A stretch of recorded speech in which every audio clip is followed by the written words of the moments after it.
You're listening to Trailblazers.fm, an interview-styled podcast that delves deep into bold conversations with successful Black entrepreneurs and leaders. Join us weekly to learn actionable strategies, valuable tactics, and innovative tools that you can put to use immediately on your journey to blazing your trail. And now, here's your host, my husband, Stephen A. Hart.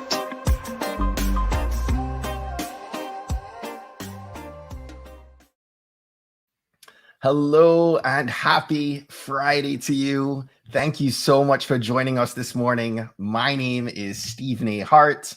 If this is your first time joining one of my live streams, I just want to say thank you so very much. I'm a podcaster. I'm a brand strategist. I'm a hashtag best dad ever to two crumb snatchers, a proud husband, a son, a father. I'm so many things. I'm Jamaican, so I rock a good many titles. And I go live. I challenged myself at the beginning of this year to go live each and every week on Mondays, Wednesdays, and Fridays. And every Friday, we have one of these live streams. And so I'm going to pause right here for a second because like with live streams, there's always an issue. And so just as I went live, I'm being told that we're having a little kink with our LinkedIn feed. And so I'm trying to see what's happening there. If anyone's on LinkedIn and is getting the feed, go ahead and send me a message here. And I am just trying to troubleshoot while we intro. So I have not been doing lives in a couple weeks, but I am grateful that in the time I took a bit of a summer break, that I was able to get my dad back to me, and been spending some time with the kids and the family, and in that season. One really amazing thing happened. We got featured by the editor-in-chief of LinkedIn News.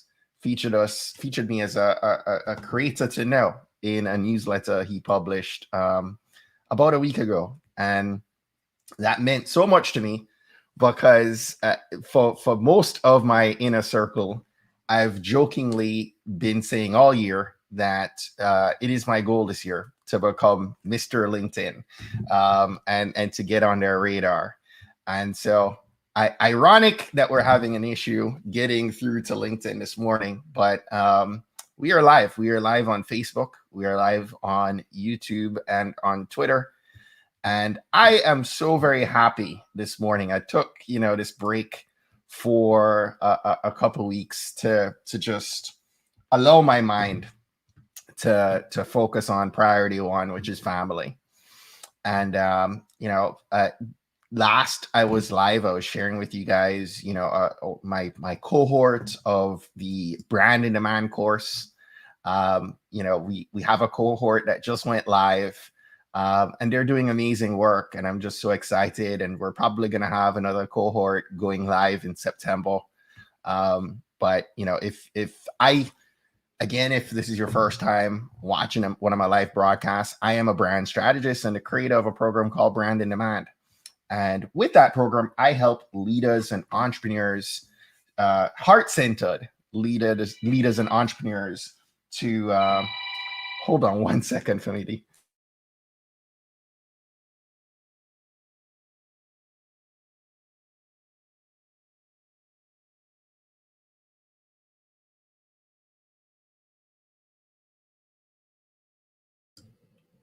And you can't script that any better. I had someone else's cell phone going. So, as I was saying, with the Brand in Demand program, we help heart-centered leaders and entrepreneurs to develop and design a personal brand that is authentic, that is relatable, that is impactful and profitable. And I want you to build a brand that you live and that you leave, right? You leave that legacy long term. So if you want to learn more about the program or sign up for our next cohort, hop on over to brandindemand.co. And so without further ado, I wanted to introduce our guest or featured trailblazer for today. Her name is Dee Bowden, and she created Collect the Cash and teaches small businesses how to collect the cash where you're having a cash flow problem. I do not know how to turn off my dad's cell phone. And tap again. So we're gonna silence that problem. But listen, after recovering, and she's recovered. Again, I'm introducing Dee here.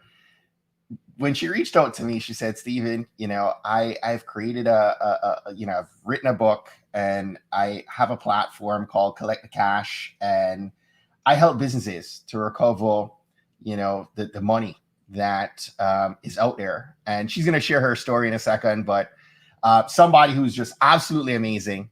And I am just so excited to have her here this morning with me. And so, Dee, good morning to you. So happy to have you here. Welcome to Trailblazers.fm. Well, first of all, good morning, Stephen, and to your fabulous listeners around the world. What a fabulous and very kind introduction. Thank you so very much. I am honored and extremely grateful to be here. I'm like, man, listen. Absolutely excited. Absolutely excited. Yes. Glad to have this conversation. Absolutely. So yes, I'm actually on Trailblazers. Yes, y'all. Listen. I made it to the table. Y'all don't even understand. Made it to the big table. I love it. I tell you what, I'm getting Blazonation people hit me up right now too. Like, this is still not going live to LinkedIn for whatever reason. So here's what we're gonna do. I am gonna share the link out on LinkedIn. We're gonna do something crazy here, and this beautiful thing about live, right? Yeah. Is that if we have to come out and come back in, you can never script it. Nope. And so no, we'll keep the stream going. What I'm gonna do is I'm gonna point folks on LinkedIn over to our YouTube and see if that will help. But listen, we start all our conversations off from a place of gratitude. Absolutely. And so wanted to ask you, what's an unexpected blessing that you're most grateful for in your life right now? Well, there's a couple, Stephen. Number one, I just celebrated a milestone birthday on Monday. You did. I did. Happy belated birthday. Thank you. That's one. And then secondly, seriously, it's so interesting that you said you start the day off with gratitude. Did you see above my head? Yes. That's my anchor every day. Like my day starts in gratitude. So I'm grateful to the fact that I was allowed and blessed to be able to turn 60 on Monday. And then secondly, that I'm here with you, because, and I'm not just saying that, I'm serious. It's just like, how there are things that you go, this would be a really cool thing if you get to have it. But then when you get to be on it, you're like, man, this is the coolest thing ever. I'm like, yes, that part. Yes. It's such a blessing to rise up every day in a season like this where, we have this pandemic and it has its ebbs and flows, and, you go through the season and you're so grateful for each and every day that you wake up and you have air in your lungs. And but to hit that milestone, I mean, that's awesome. Thank you. That's awesome. And it's funny too, because I mean, when I was out with my friends on Monday, I was taking some pictures, and the lady said, "Oh, what's the special occasion?" I said, "It's my birthday." And because I had a sash on, and she was like, "You are not that old." I'm like, "Yeah, I really am." You're like, "Quit playing." I'm like, "I'm not." She's like, and here was that they asked me, like, "What's your skin regimen?" I was like, said, okay, shameless plug. I'm not a Mary Kay person, but I told him, I said, I do a charcoal mask once a week and water. Like, that's it. I mean, I eat well in that part, but it's that. And she was like, are you serious? I'm like, yeah. But I also, you know what? And I joke about that, but I also believe this, that because I start each day in gratitude, I believe that does something chemically on the inside. I don't know, I don't know all the chemical pieces, but all I know is that when I decided that gratitude would be the way I start my day, regardless of what's happening, everything. I just noticed that things changed. And that's what I got. That's why I'm here. I think so much of it is mindset. You know, it's starting off in that framing, and it just shifts everything, right? Listen, I am grateful that you are here.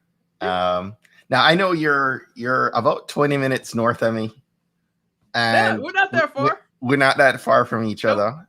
I'm curious, are you a Maryland girl? I'm originally from Boston. I moved here for work 15 years ago. Yeah, I moved here for work. So I've been in the government contracting space for most of my career. And so I moved here for work. And I, when I first came here, I did the Beltway travels of trying to figure out where I was going to live. But then I ended up working in Gaithersburg, and Frederick was the shortest commute. Now I'm from Boston originally. So I've lived in New Hampshire and driven to work in Boston. I've lived in Rhode Island and driven to work in Boston. So I'm used to commuting. So, but when I got here, this was a whole nother experience. I didn't know about the Beltway bandits. I'm like, good night. This area is no joke with the traffic. Because on the paper, it looks like it's, Frederick to Gaithersburg. It's like 20 minutes. Nah, that's an automatic hour, period. Like all the time. And so it took a minute to get accustomed to that, what it says on the paper in terms of miles, that's the estimate. And then you get the reality. And then so you learn over time that whenever you plan to travel, you're like, okay, if it says 30 minutes, you know automatically an hour. And then, almost all the time there's something on 270. So you always have to be prepared for the unexpected. And isn't that life? I mean, isn't that the way of life? You've got your plans, you're doing this, and this, and all of a sudden, we just had it this morning. And it's just like, you have to be able to roll with it. And I think that, for me being here, 15 years, people are like, you love Frederick. Yeah, I love Frederick because it's quiet. I love the mountains. I love the diversity. I have worked all around DC or all around the DMV. So when I'm coming down 270 and I see the mountains, I'm like, yeah, I'm home. I'm good. And I love it here. I've absolutely have enjoyed being here. So I'm great. Yeah. That part I'm extremely grateful for. I love Frederick. I love everything about Frederick. I love the small, elements of downtown Frederick. Yes. And I love getting on the outskirts. One of my favorite places for us to drive to. It's kind of outside. It's going towards the border of the Virginia Point of Rocks side. I don't know if you've ever been out on that end. No, actually, what? I have not. You should ride 15 down and go check out this ice cream joint called Rocky Point Creamery. Rocky Point Creamery. So 15 going toward Leesburg? Yeah. Okay. And you're still staying on the Maryland side of the bridge. Got it. But I love just driving that countryside in and around Frederick. Yeah. So listen, we are here to talk about collecting the cash. Oh goodness. What a journey. Tell us about, bring us back to your backstory and kind of how we led to where we are today. Sure thing. So how I got here was this. Like I said earlier, I actually came here to work. And so Collect the Cash got started because of my career. So about 15 years ago, I used to work for a small IT company outside of Boston, where I'm originally from.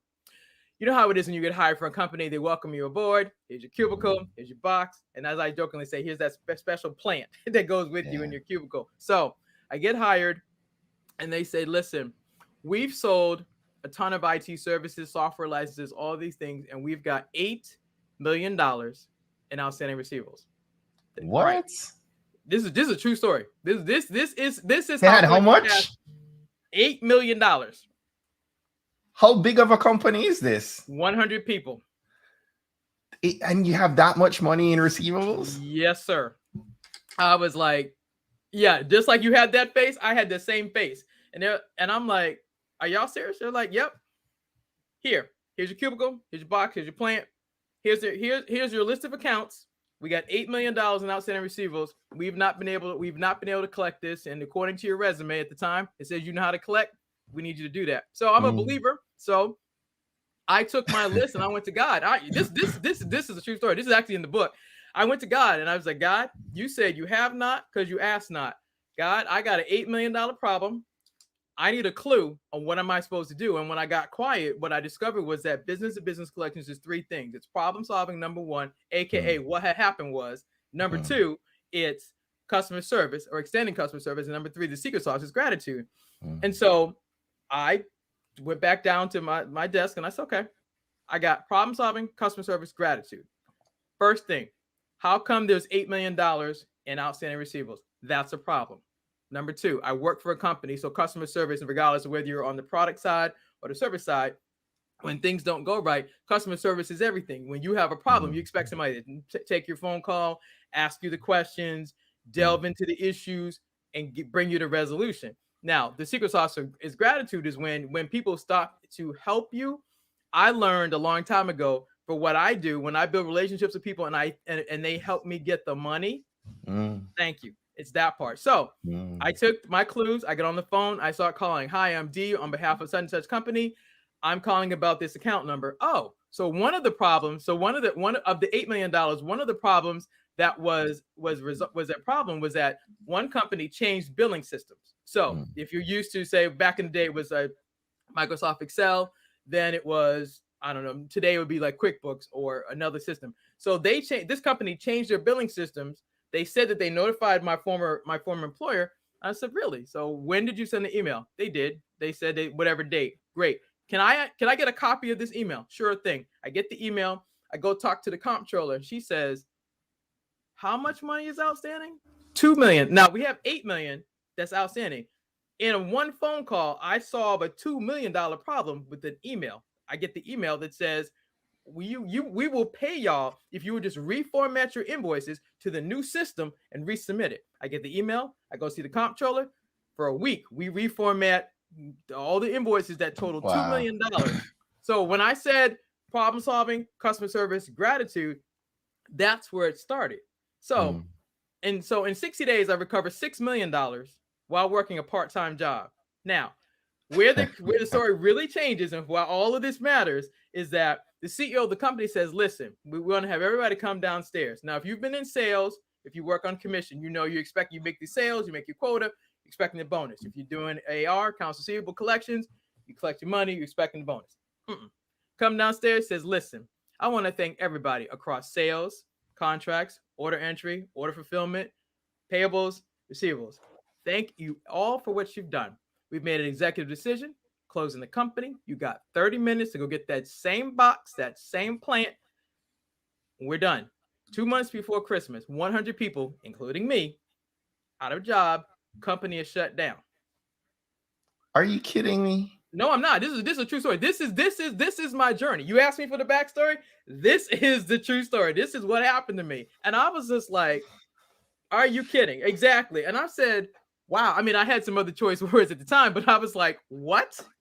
But I learned the reason that collect the cash matters so much to me today is because of what happened to me. It's this. When people go into business, they create a business because they want to solve a problem, make a difference, make money, etc.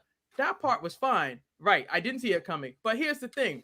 What I know is that the sales weren't complete and the money wasn't in the bank because people didn't want to do the problem solving. They didn't want to do customer service and they didn't want to do gratitude. And when I learned that that's how things change is when you don't get paid, when you answer the question of what had happened was, when you do that part, when you answer that question, you have to problem solve. You have to peel back the onion. You have to dig. You have to get into the weeds.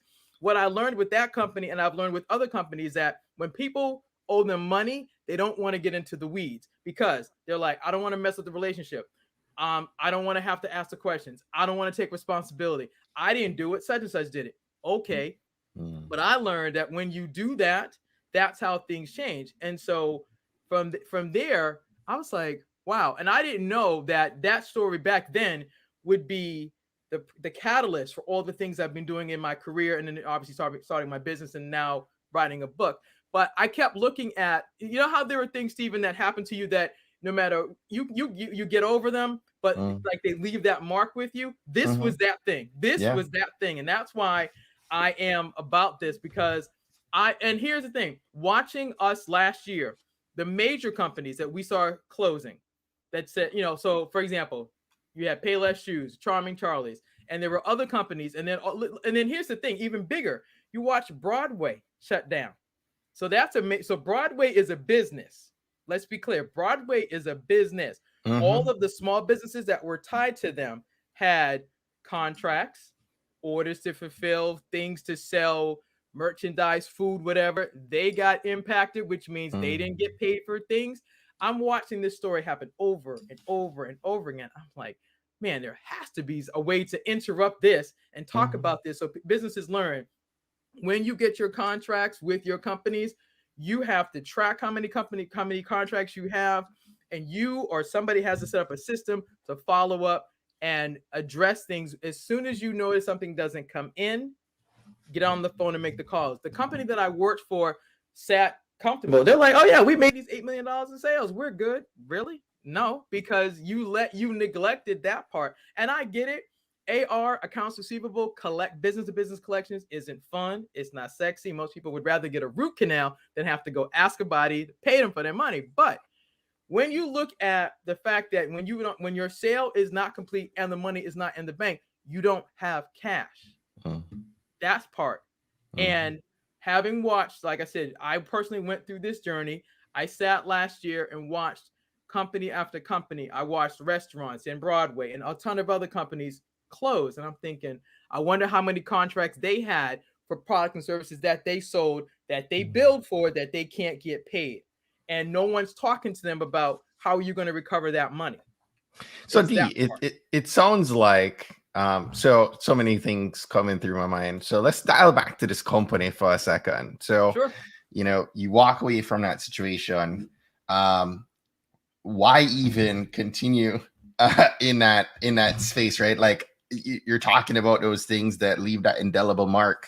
I mean, a lot of people would be so by that and be like, you know what, I'm going to commit my skill and talent to something else. What was it that, you really loved about that? What was the draw to say, you know what, I'm going to still continue to push and to do this for somebody else? And I mean, you were able to, in many ways, it sounded like a balance of communication, which was lacking in that scenario, and just good, service, and switching that experience that helped you collect some Bitcoin inside of 60 days. You said 6 million?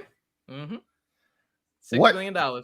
What fueled you to continue that? And were you able to replicate that success elsewhere? Oh yeah. So great question. So what fuels me to do that is I love problem solving. When I got into my career, when I got into what I do today, I realized when I'm dealing with money, especially with businesses and their old money, I like to solve the problem. It's the answering the question of what had happened was, and it's a puzzle. Because if you think about it, all right, you're a business owner. Yeah. Let's say you sold sneakers. Let's say I ordered 10 sets of sneakers or 10 sets of shirts from you, and I ordered them from you, and you only deliver 8 to me. I'm going to be on the phone. Hi, Stephen. This is Dee. And my order says I'm looking at order number, blah, blah, blah. And I said I ordered 10 sneakers or 10 shirts. I only got 8. I'm going to expect, and this is the problem solving piece, I'm going to expect that you're going to take my call and you're going to apologize for the fact that I was inconvenienced for my 2 sets of shirts or sneakers or whatever it was. I'm going to expect that you're going to drill down and solve that problem. And I'm going to expect that you're going to make this right for me. And then here's what I learned. Why the passion, the drive, the fun for this is that when you get to do something that most people tell you, oh, that's impossible, then I get to bring my faith into it and go, okay, God, let's do this. So let's partner together, God. Work with me to show them that this can be done. And then when you start to have the results over and over and over again, it's like, oh, you're not playing. No, I'm not playing. Let's okay. And then, like I said, I got to bring my faith into it. Yeah. When I first started this journey, my faith was not as strong then as it is today. But I started when I told the story. I said, I went to God and I asked him one thing. Hey, God, I need a clue. And I got quiet. And what came up was problem solving, customer service, gratitude. Well, that's not just for collecting money. Every business says that they want to solve a problem. Their mission is to provide excellent customer service. I added the secret sauce, which is gratitude, which is to acknowledge it. It's no different than when you get a holiday card from your clients or from people that you do business with. Don't they thank you for being their customer and they wish you happy holidays and they expect to serve you in 2022 or whatever the year is? It's the same thing. Yeah. It's just on a bigger level. That's so true. That's so true. So, all right. So that happens. Yep. Is that the fuel? Obviously it was, but at what point did you say, hey, you know what? I could help more people putting this together in a book? Well, I'm glad you asked that question. So last year, when I called God's timeout, so I was like, oh, were you sitting everybody down? Oh, okay. So I jokingly said, well, if I'm going to be sitting down like everybody for a year, when I come out of this, I want to have something to show for it. And what happened was I literally saw my book coach, Sheree Robin, was doing a live, and she kept saying, you can write a book and build a brand in 90 days or less. And I just thought that was like, really? She was like, no, you can write a book and build a brand in 90 days or less. And so I went through her seminar. I listened. We had a conversation. I told this story. And then she said to me, Dee, you have a system. You can teach business owners how to win. And when she first said it to me, I was like, I do AR, in business and corporate government contracting, government agencies. She was like, Dee, no, it's bigger than that. She goes, you have a system that you can teach business owners, small ones, medium-sized ones, even corporations, etc. You got a system and you've got proof positive that you've done this. You can teach us how to win. You can teach us your tracking system. You can show us what we need to do. You can show us when we're about to get on the phone, what not to say or what to say and how we can win at this part. And she's like, please teach us, Dee. And so she can encourage me to work on it. And we played double dutch. If you know anything about double dutch, I was in, out a couple of times. She was like, come on here. And we double dutch a few times. If we talk today, she'll have you cock it up about me in double dutch. And I never learned how to swing as a kid. I could never jump. I was a singles girl. I was like, yeah. So me doing double dutch, but that was because I was nervous. I'll be transparent. I was nervous about how to share this because I love doing this, but it's been my career. Now it's becoming a business. Now it's a book, but how is it going to be received? Because in the marketplace, I don't see anybody talking about accounts receivable. I don't see anybody talking about teaching business owners how to collect the cash or, secure the bag or where the money resides, all the things that the kids talk about. I don't see that. But she was like, Dee, this is a system that we need. We need to know how to set up our accounts. We need to know who's the contract with, what's the contract number, what's the name of the vendor, how much money is it for, what are we selling to them, when are we going to invoice them, and when are we getting paid? That's a system that every business owner needs to have, whether you do it old school Excel, you do it on a whiteboard, you do it on your notes, doesn't matter. But it's is before the sale. Yes. Yeah. So this is the setup to make sure on the back end too, you can collect. Right. And it's and for the sales, just like now, if you're in sales, if you do sales, regardless, however you do sales, if you keep a list of your prospects, I'm assuming that you have the name of the company that you're prospecting with, who you're talking to, what sale are you going after? Are you selling them sneakers, t-shirts, whatever it is? What's the amount of the sale that you're expecting? Is it a $10,000 sale, a $20,000 sale, a $500 sale? It's the same thing. And then the notes. Okay, we had our first meeting today, and they said this, and this. Okay, I got to tweak my presentation. I need to make this adjustment, whatever. I got to come back to them. But the thing is, when you get the sale, you have your note that says, got it. Then you perform.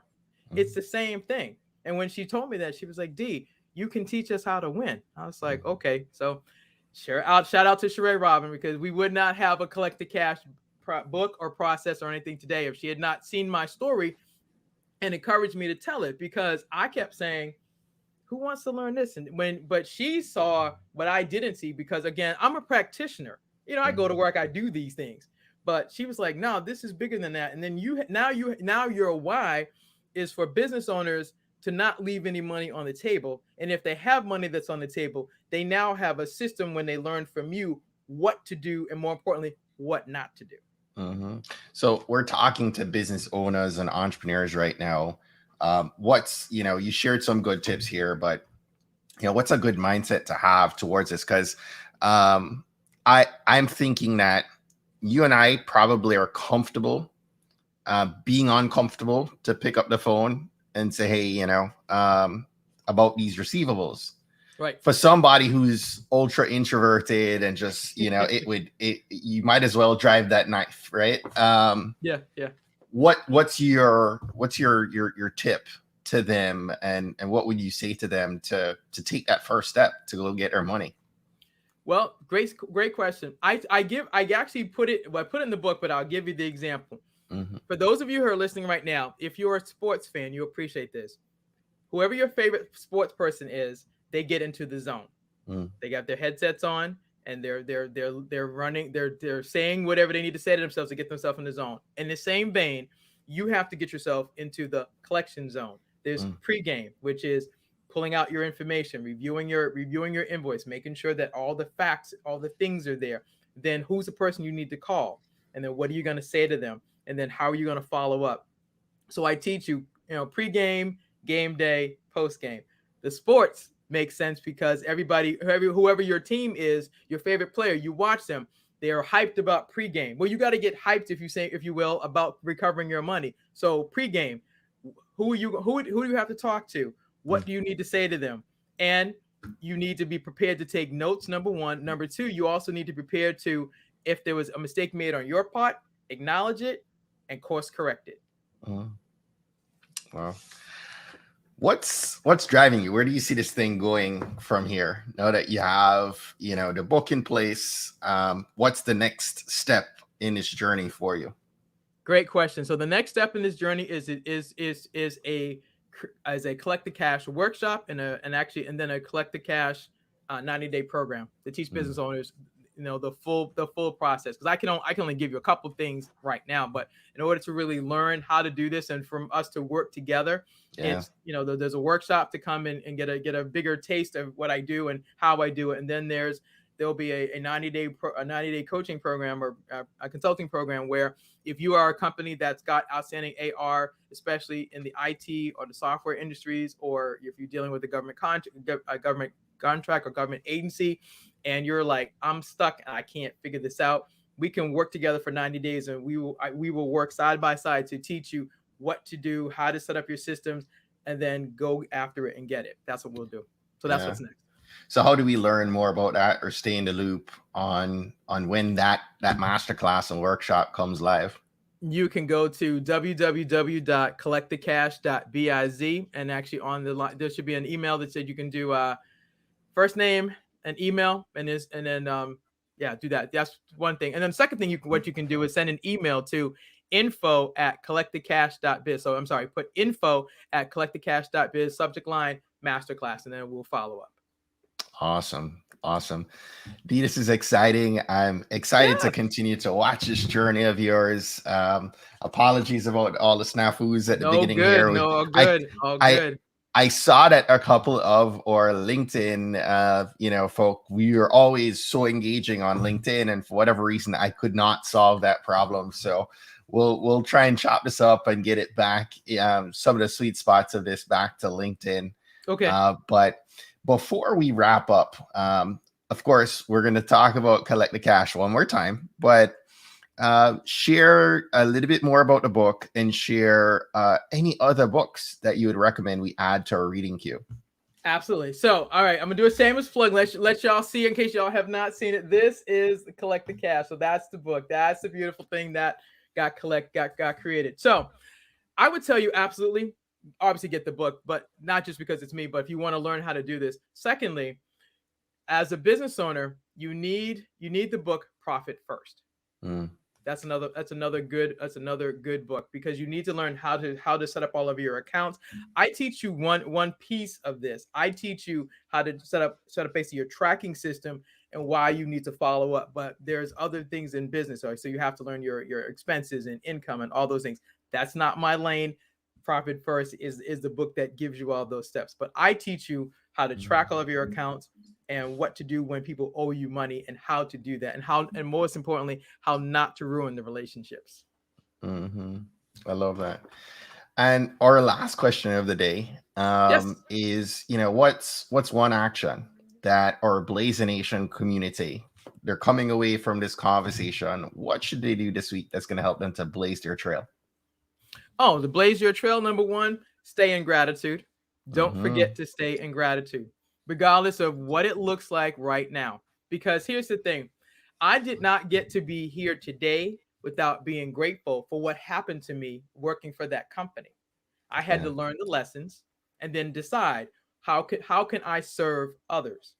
And thanks to my book coach, she pulled out of me what I didn't know, which was that there was a system and a way to be in service to others and help them be successful. But it all started with me deciding that when I decided that gratitude was one of my staples, that's how things are and need to continue to be. That's what I did. So Trailblazers, stay in gratitude. Stay in gratitude. I love that. That's a reminder I need today. That's exactly what I needed to hear. I am so excited that you are doing the work you're doing, because, especially in this time and this season, as you touched on earlier, there's so many businesses that are still on the brink. I was actually just last night walking. My son has a doctor appointment right up by the Chili's by you, and so was steps. My dad and I took a walk through the plazas, the little by the cinema across from you. Yep. And I'm seeing so many empty shops. Yep. And that's universal, right? Like across the country, across the world, there's so many businesses that have closed their doors. That I really am excited about the work that you're doing to help some of these businesses, because while they might not necessarily be able to bring more revenue in the door right now, if they have cash outstanding on the streets like you're talking about, and they can collect that might be what they need to keep those doors open during the season. So absolutely, I'm so encouraged by what you're doing, and just cheering you on. Thank you.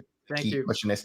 For those of you watching, definitely share this episode up with somebody you think it might impact most. I'm sure there's a business owner or entrepreneur that might need to know the secrets packed inside the book, Collect the Cash. So be sure, you hop on over to Dee's website and sign up, join her mailing list, and maybe give thought to jumping in one of her masterclass and workshops here in a bit. Otherwise, I will be back live on Monday. I'm speaking at Podcast Movement in Nashville, Tennessee. My first live speaking opportunity since the pandemic. I've spoken at Podcast Movement now for the past, I think this is my 5th year speaking at that event. And so, very excited to be part of that and to just share with new podcasters some tools to help build their brand. So if you're going to be at Podcast Movement, send me a DM, let's connect. I'm going to be in and out, but looking forward to that next week. But join us right here on Monday for another live stream. Otherwise, have a fantastic weekend. Dee, thank you once again. Appreciate you. Thank you. You're now part of the Blazer Nation community for life. All right. You're welcome back anytime. I appreciate that. Thank you. And you and I need to find some time to connect up in Frederick. Yes, absolutely. Let's do it. Let's make it happen. All right. Sounds good. Have a great weekend, guys. I'll talk to you on Monday. Thanks for spending time with us today. If we aren't yet connected, let's keep the conversation going on LinkedIn, Twitter, and Instagram. Now, we grow when you subscribe, share, and invite others to check us out. We believe that others who consume these stories will be moved to make significant changes that have generational impact for many others, both now and well into the future. Blaze Nation, go out today and keep